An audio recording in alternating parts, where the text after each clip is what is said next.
진정한 자유함. 그러므로 아들이 너희를 자유롭게 하면 너희가 참으로 자유로우리라. 요한복음 8장 36절. 개인적인 교만이 남아있으면 그 교만은 언제나 나는 할 수 없어 라고 말합니다.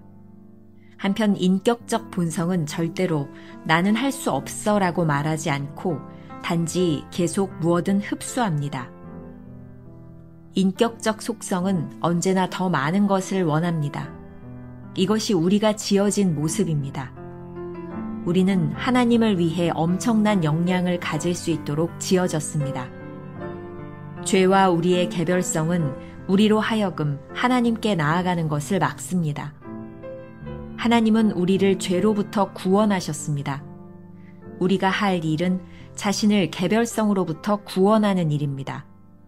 즉, 우리의 자연적인 삶을 하나님께 드려 희생제물이 되게 함으로써 그 삶이 순종에 의해 영적인 삶으로 변화되어야 합니다.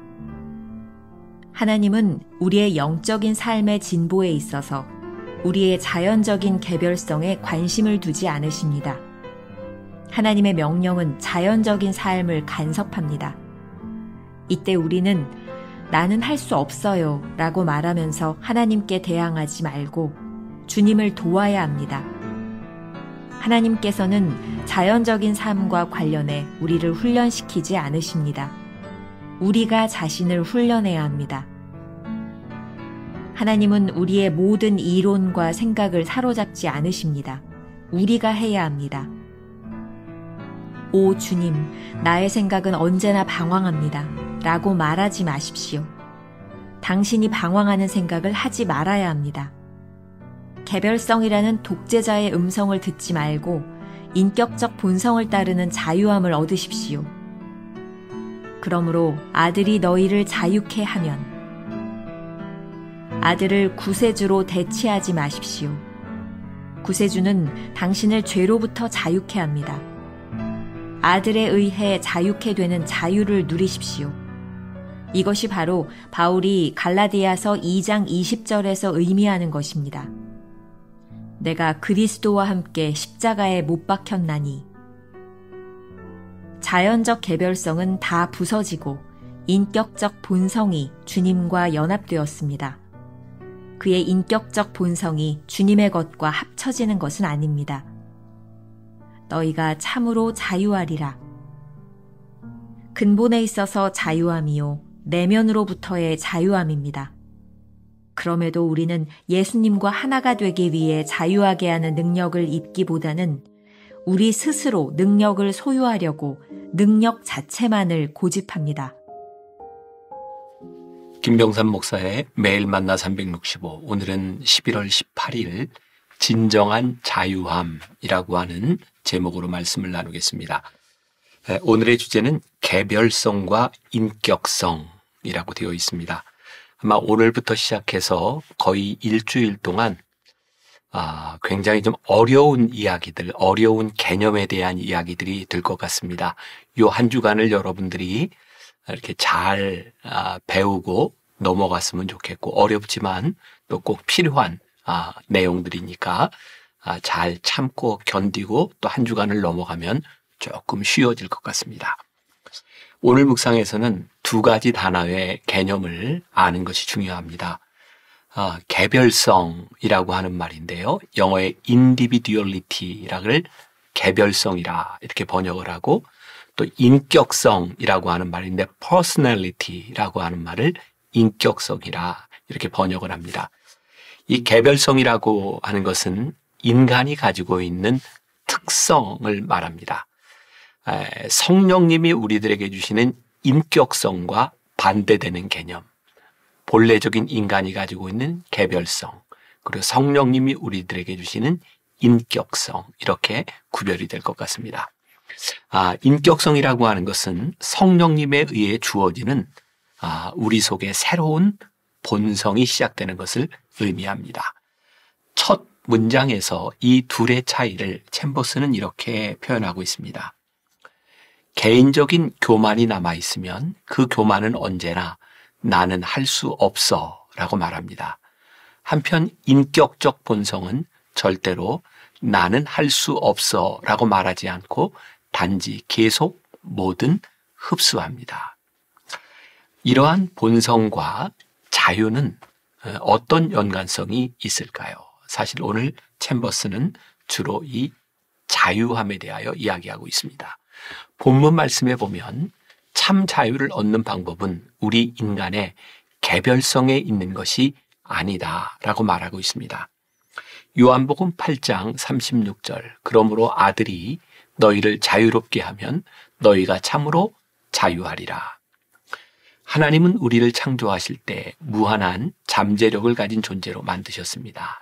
이는 우리의 능력이 아니라 하나님을 의지하고 하나님께 나아가는 존재가 될 때 가능합니다. 하지만 죄와 개별성은 이렇게 무한한 능력을 제한합니다.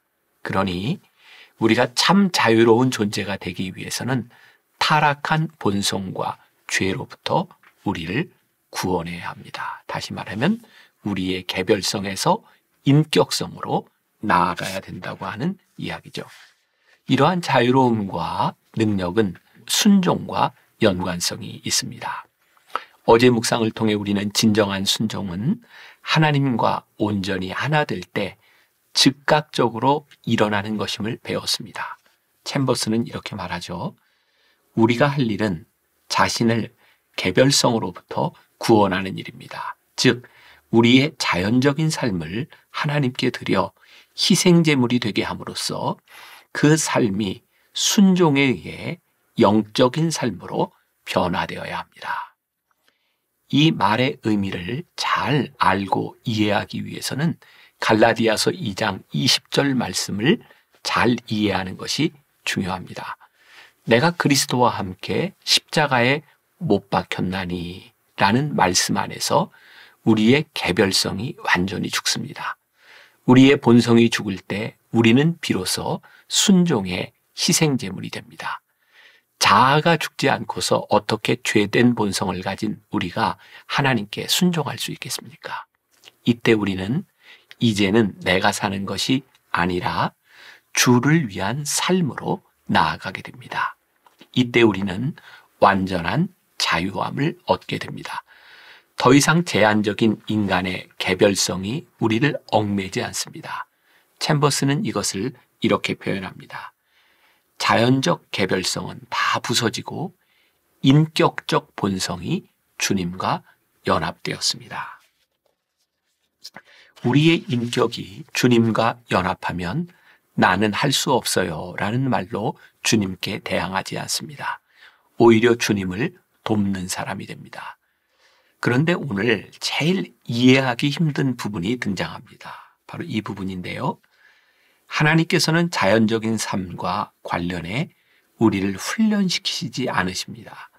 우리가 자신을 훈련해야 합니다.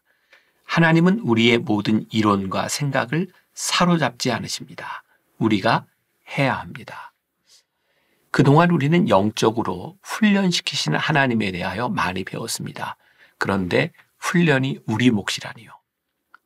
하나님께서는 우리를 강압적으로 인도하지 않는 분이심을 기억해야 합니다. 우리가 매일매일 십자가에서 주와 함께 죽는 훈련을 해야 합니다. 주님께서 우리를 위해 십자가에서 죽으셨지만 우리가 그 십자가 위에서 죽으려 하지 않는다면 주님의 죽음은 우리에게 아무런 의미도 없을 것입니다. 하나님은 우리의 생각과 이론을 한 번에 고치셔서 우리로 하여금 복종케 하시는 분이 아니라 매일의 삶 속에서 순종으로 나아가도록 우리를 시험하는 분이십니다. 하나님께서 우리에게 자유를 주셨지만 그 자유를 얻기 위해서는 우리가 매일 결단해야 합니다. 고린도전서 15장 31절에서 사도 바울은 나는 매일 죽노라 라고 고백한 적이 있습니다. 우리가 잘 아는 것처럼 고린도전서 15장은 부활장이라 불리는 성경입니다. 사도 바울은 매일 죽는 삶을 통해 진정한 부활의 삶이 무엇인지를 알았던 사람입니다. 오늘 챔버스가 말하는 이해하기 쉽지 않은 자유함에 대한 개념을 가장 잘 설명한 A.W. 토저가 쓴 들을 귀 있는 자는 들으라 라는 곳에 나오는 내용입니다. 좀 읽으면 이해하기가 좀 좋을 것 같습니다. 암세포는 인체의 세포 중 가장 자유로운 세포이지만 계속 성장하면 유기체를 죽일 수 있다. 건강한 사회는 그 사회의 구성원이 제한된 자유를 받아들일 것을 요구한다. 각 구성원은 전체의 자유를 위해 자신의 자유를 축소해야 하는데 이 법은 온 피조 세계에 적용되며 하나님의 나라도 예외는 아니다.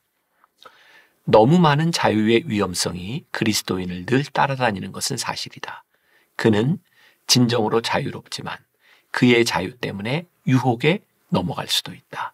사실 그는 죄의 속박에서 자유롭고 용서받은 악한 행위들의 도덕적 결과들에서 자유롭고 하나님의 불쾌하게 여기심과 율법의 저주로부터 자유롭다. 은혜가 그가 갇혀있는 감옥의 문을 활짝 열어주었다. 이제 그는 옛날의 바라바처럼 자유롭게 어디든 갈 수 있다. 다른 분이 그 대신 돌아가셨기 때문이다. 이제 그는 자신의 자유를 어떻게 사용해야 할 것인가? 두 가지 길이 있다. 하나는 그리스도의 보혈을 통해 주어진 자유를 육신의 정욕을 위해 악용하는 것이다. 신약 성경은 실제로 그렇게 한 사람들이 있다고 지적한다. 다른 하나는 낙타처럼 무릎을 굽혀 자발적으로 짐을 지는 것이다. 그렇다면 짐을 진다는 것은 무엇을 의미하는가? 그것은 그의 동료 인간의 고통을 최대한 덜어주기 위해 자기가 해야 할 일을 하는 것이다. 잃어버린 세상에 대해 사도 바울처럼 빚진 자로서 그 빚을 갚는 것이다. 꼭 기억해야 합니다. 진정한 자유는 우리의 능력을 고집하는 것이 아니라 내가 죽고 온전히 주님과 하나 될 때 찾아오는 것입니다. 우리가 기억해야 될 한 줄 노트. 진정한 자유는 그리스도 안에서 무엇이든 할 수 있다는 고백입니다. 오늘 하루 이런 질문을 가지고 살아봅시다. 그리스도 안에서 당신이 매일 죽는다고 말할 수 있는 것은 무엇인가요? 기도하겠습니다. 하나님께서는 우리에게 자유함을 주셨습니다. 예수님께서 우리를 위해 죽으심으로 우리를 죄에서부터 자유케 하셨습니다. 우리는 무엇이든지 할 수 있는 자유를 가지고 있는 사람들입니다. 그런데 오늘 묵상을 통해 우리의 자유로 그리스도와 함께 우리가 매일 죽을 수 있는가를 묻고 계십니다. 오늘도 우리의 자유로 매일 죽어야 하는 옛 습성, 십자가에 못 박아야 하는 죄는 무엇인지 묵상하게 하여 주옵시고 사도 바울이 고백했던 것처럼 내가 매일 죽는다는 고백 가운데서 그가 매일 주님과 함께 사는 생명과 부활을 경험했던 것처럼 오늘 우리 사랑하는 성도들의 삶에서 내가 죽음으로 내가 사는 부활과 생명의 역사를 경험하게 하여 주옵소서. 예수님의 이름으로 기도했습니다. 아멘.